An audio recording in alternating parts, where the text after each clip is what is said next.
Solenidade da Epifania do Senhor. Primeira leitura, Isaías 60, 1-6, Salmo 71. Segunda leitura, Efésios 3, 2-3a, 5-6. Evangelho Mateus 2, 1-12. Na tradição cristã do Oriente, a Epifania corresponde ao Natal na tradição cristã do Ocidente. A tônica é a manifestação do Senhor e da sua obra de salvação para todos os povos. É a luz de Deus que brilha para além dos confins de Jerusalém. Há muitos contrastes em Mateus 2, 1-12. O primeiro deles é o nascimento do Rei dos Judeus, não em Jerusalém, mas em Belém, na Judéia. É um retorno às origens do rei Davi, antes que conquistasse e fizesse de Jerusalém a capital do seu reino. A volta a Belém não tem a ver somente com Miqueias 5:1. E tu, Belém, terra de Judá, de modo algum és a menor dentre as principais cidades de Judá, porque de ti sairá um chefe, que vai ser o pastor de Israel, meu povo.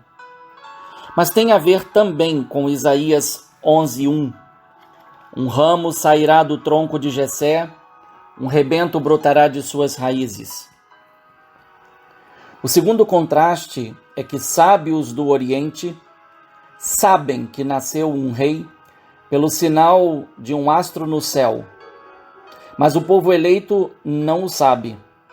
Apesar de ser o povo da revelação, a notícia veio trazida por gente considerada pagã.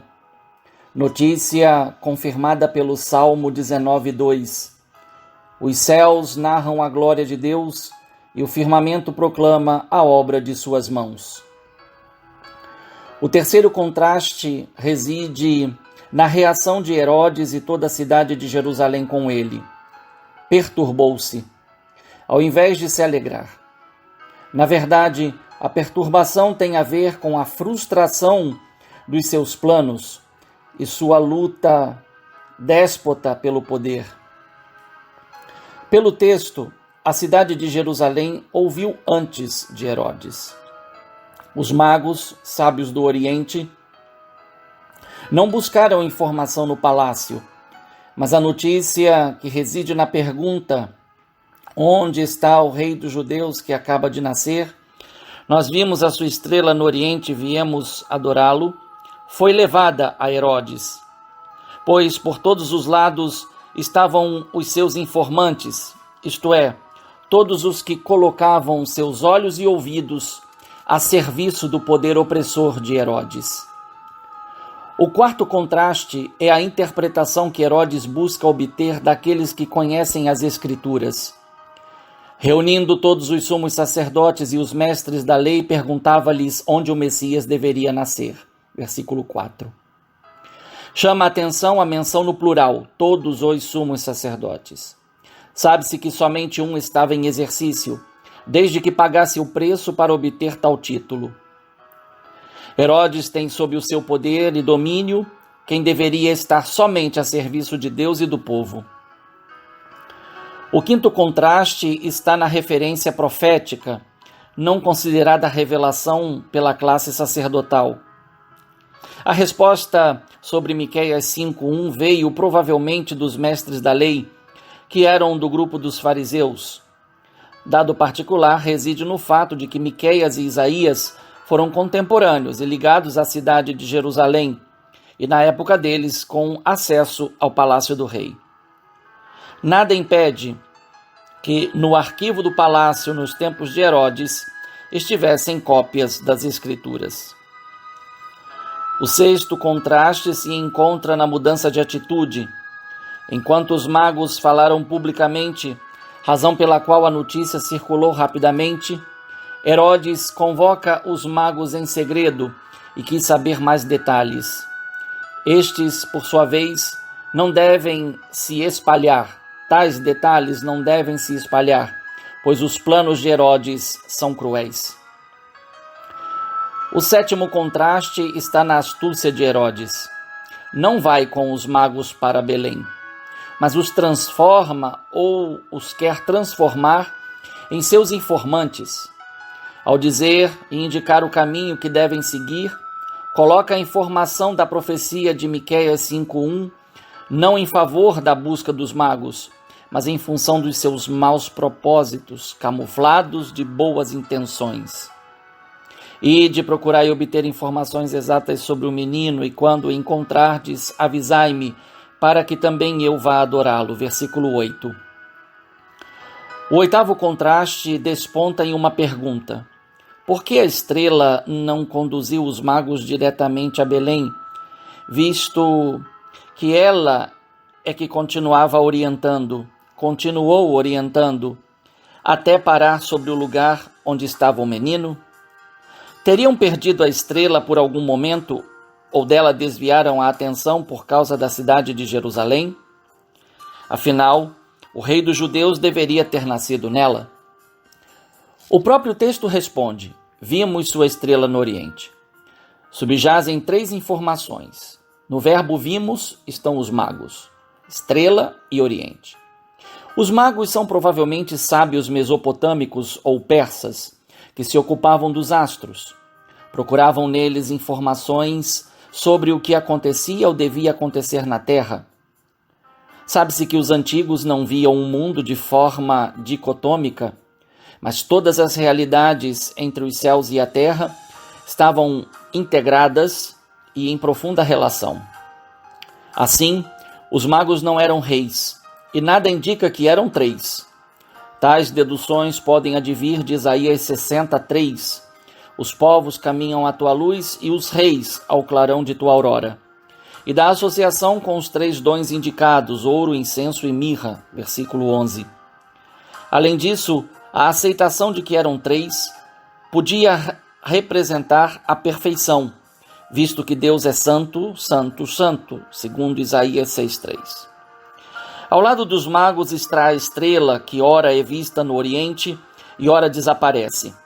Sabe-se que César Augusto havia ordenado que uma moeda fosse cunhada em sua homenagem, e nela se podia ver uma estrela, indicando a sua grandeza, a tal ponto que se declarou Dominus ac Deus, ou Divus Augustus Pater, como estava em uma moeda do ano 14 a.C.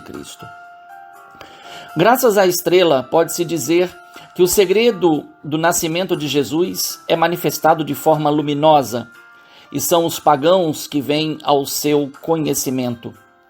O que os magos foram capazes de aderir por uma estrela, Herodes, os sumos sacerdotes, os escribas e toda Jerusalém não foram capazes, apesar de terem as Escrituras. Enquanto os pagãos se abrem e aderem, os judeus e seu rei déspota se fecham e rejeitam. É possível que Mateus tenha desejado confrontar a presença dessa estrela com Números 24:17, uma profecia nos lábios de um vidente pagão, Balaão, filho de Beor. Eu o vejo, mas não agora. Eu o contemplo, mas não de perto. Um astro procedente de Jacó se torna chefe. Um cetro se levanta, procedente de Israel. E isso está também conforme a Gênesis 49, 10-11. Então os magos e Balaão são profetas de Deus para o seu povo, incapaz de ver os sinais e de ouvir a voz de Deus. Ao lado dos magos e da estrela está o Oriente, localização geográfica que indica o lugar onde o grande astro que governa o dia aparece.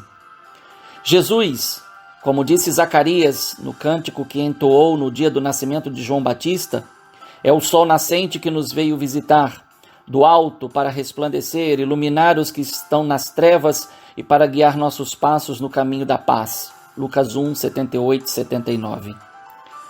O Oriente também é o ponto de partida do patriarca Abraão, que por sua fé monolátrica trouxe nova luz para Canaã. Assim, os magos caminham sobre as pegadas de Abraão, não na direção da terra prometida, mas na direção do Messias prometido, o Rei dos Judeus. Próprio por isso, ao dizer que vieram para adorar, assume-se o gesto reservado a Deus. É um ato de fé e não um ato político. Esse ato é revelado no que cada dom representa e que manifesta o reconhecimento do Verbo encarnado em suas duas naturezas, a divina que lhe é própria e a humana que foi por ele assumida e tornou-se apropriada. Assim, os dons são oferecidos à pessoa do Filho de Deus, que se encontra em casa com Maria, sua mãe. Aqui, cristologia e eclesiologia são inseparáveis.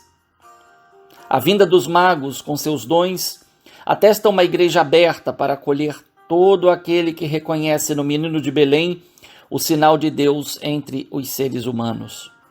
A criação, representada na estrela e nos dons oferecidos, ouro, incenso e mirra, e as escrituras se unem para indicar que no meio das trevas nova luz brilhou e traz a salvação de Deus. Quem encontra Jesus muda de caminho. Se para chegar a Belém os magos precisaram seguir a estrela, ouvir a profecia, mas para voltar para casa bastou uma advertência por sonho. É a nova estrada proposta por Deus aos magos, pois o sonho da eleição dos pagãos se tornou realidade, pois, como diz Paulo, não há mais distinção entre judeu e grego, pois ele é Senhor de todos, rico para todos os que o invocam. Romanos 10:12. A universalidade da salvação é o tema da primeira e da segunda leituras. O trito Isaías proclama a glória do Senhor, que brilha sobre Jerusalém, expulsa as trevas e atrai os povos para a sua luz. Com eles estão seus dons preciosos, ouro e incenso. Mateus foi além e incluiu a mirra. Já o apóstolo Paulo atesta que o mistério de Deus foi revelado e traz a novidade. Os gentios são chamados em Cristo a participar da mesma herança dos judeus. Esta é o clímax da segunda leitura, alegria que a todos deve ser anunciada. Diante de Herodes, símbolo do poder opressor, estão o medo que o atormenta e a chance de ser libertado. Difícil decisão para quem sempre se viu ameaçado e adotou a morte como solução para se manter no poder. É triste perceber que a opção de Herodes continua viva entre os seres humanos, ainda seduzidos pelo desejo e ganância de sucesso, poder e vida fácil, às custas da opressão dos mais humildes e inocentes. Fora e dentro da igreja, em cada época e lugar, se encontram pessoas que preferem seguir Herodes que a Cristo. Nesta solenidade da Epifania, iluminados pela palavra de Deus que colocou diante de nós os magos, Herodes, os sumos sacerdotes, mestres da lei, somos interpelados a tomar uma decisão diante de Cristo e de sua mãe.